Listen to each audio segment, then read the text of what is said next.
Dami Bante, kalau meditasi tangan diletakkan perut, itu terasa menahan tangan sebab tangan tidak ada tumpuan sehingga mudah capai. Apa itu tidak mengganggu meditasi?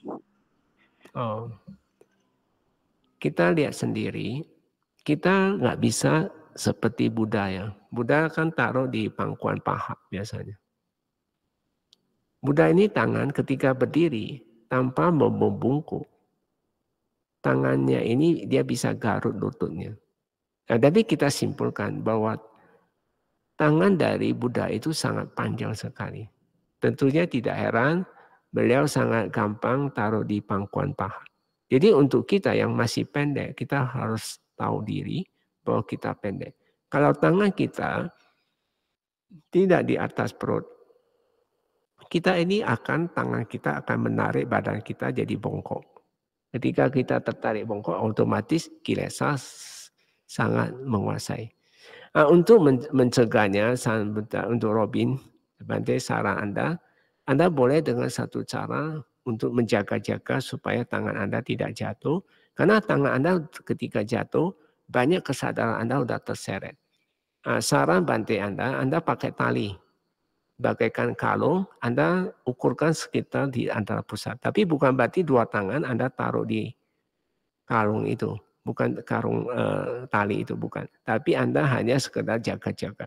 Jadi jika Anda mungkin duduk 15 menit atau setengah jam, moha sudah muncul, dia tangan kita itu pasti dia ditekan ke bawah. Saat dia menekan ke bawah, dia pasti kena tambang kita ini, tali kita itu.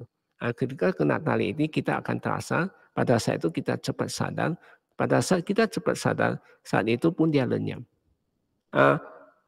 Sudah banyak orang praktek dengan cara itu dengan baik. Karena tangan itu kalau Bante lihat, banyak kan yogi selalu tangannya itu tahu udah berjalan lama, setengah jam lebih, pasti tangannya sudah ke bawah, lama-lama dia sudah tertidur, nggak tahu apa-apa. Karena mohasnya sudah menguasai sangat gampang. Jadi supaya dia tidak menguasai, Anda bisa dengan tali membantu sebagai jaga-jaga aja.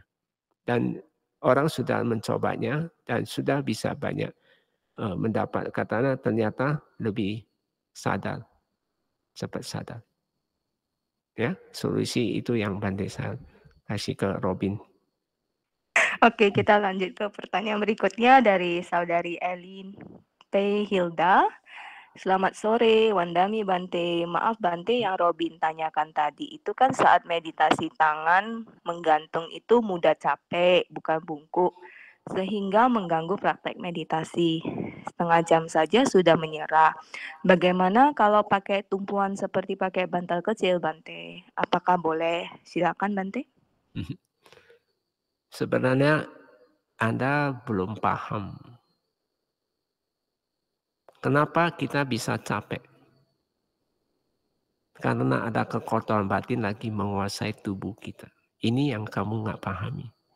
Jadi bukan karena tumpukan tangannya di pusatnya, bukan. Karena ada kekotoran batinnya. Nah disinilah keselisihan pengertian Anda di sini. Sehingga kamu selalu menuntut. Maunya yang lebih enak dan sebagainya. Saya yakin Anda tidak akan dapat dhamma. Karena kamu mencari sesuatu yang enak. Nggak mau yang lampaui. Nah, tentunya nggak bisa. Karena Anda kedua, kamu tidak memahami fisik kita bisa lemas, bisa jadi tidak enak, bukan karena meditasinya. Karena ada kekotoran batinnya. Karena ada kekotoran batin, dia menguasai tubuh kita sehingga kita merasa tidak sehat, merasa cepat capek. Nah ini sebenarnya kutunya itu ada di otak Anda. Anda tidak mau cabut kutu ini ya sehingga kamu selalu ingin mencari yang enak-enak aja. Untuk apa? Kamu pakai tumpukan pusat memang bisa, cuma untuk mengetahuinya itu agak sulit. Untuk saran Bante yang terakhir ini yang paling bagus, pakai tali yang paling bagus. Tali Anda ikat, tapi bukan berarti untuk ditumpuk. Tapi Anda gantungkan, ketika Anda muncul rasa tidak enak, dan Anda sadari, di bagian tidak enak itu sampai dia tuntas. Lalu ketika tangan itu sudah mulai mau nurun, saat itu kilesa sudah mendesak untuk Anda turun, untuk Anda bongkok. Jadi Anda bisa bongkok karena tangan Anda turun ke bawah, baru dia bisa bongkok. Lalu karena badan Anda bisa tidak enak, karena kekuatan batin Anda menguasai tubuh Anda. Nah, jadi Anda belum bisa paham hal ini, memang agak sulit Bante jelasin untuk Anda. Seperti Bante satu ibarat ada umpama. Kalau Bapak Ibu tidak pernah makan cabai, bagaimana saya uraikan apapun cabai itu pedas, Anda pasti tidak bisa terima. Lebih baik kamu coba, nanti kita coba dulu. Kamu rasakan seperti apa yang Bante sarankan, kamu rasakan dulu. Nanti akan dapat satu jawaban untuk Anda pahami. Yaitu ternyata semua itu karena saya ketika Anda mampu melenyapi dia ke kilesa, badan menjadi enteng sekali. Salah satu yang ada di sini ada satu yogi, justru setelah dia pakai tali ini, dia lebih bisa duduk 7 jam, 8 jam.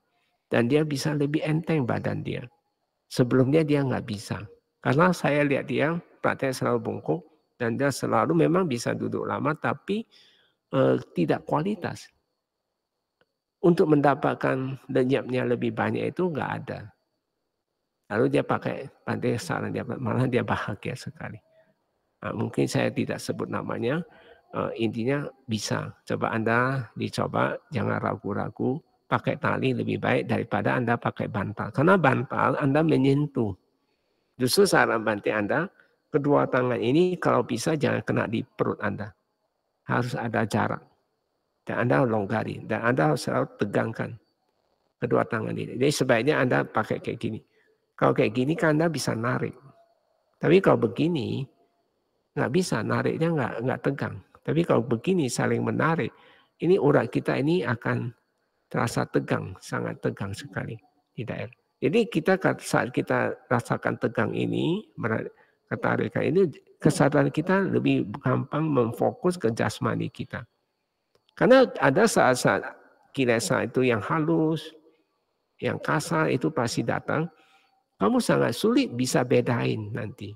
Untuk membeda ini, salah satu kamu harus kencangi supaya lebih ekstra dia.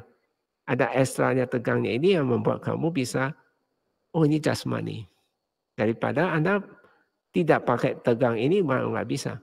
Tapi kalau ada saat-saat tertentu, kalau kilesanya kecil-kecil itu nggak masalah sih. Nggak perlu itu juga bisa.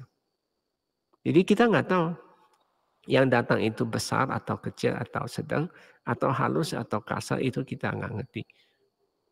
Namanya awija kan. Nah, jadi bisa tahu itu karena itu. Ya, demikian jawaban Bante.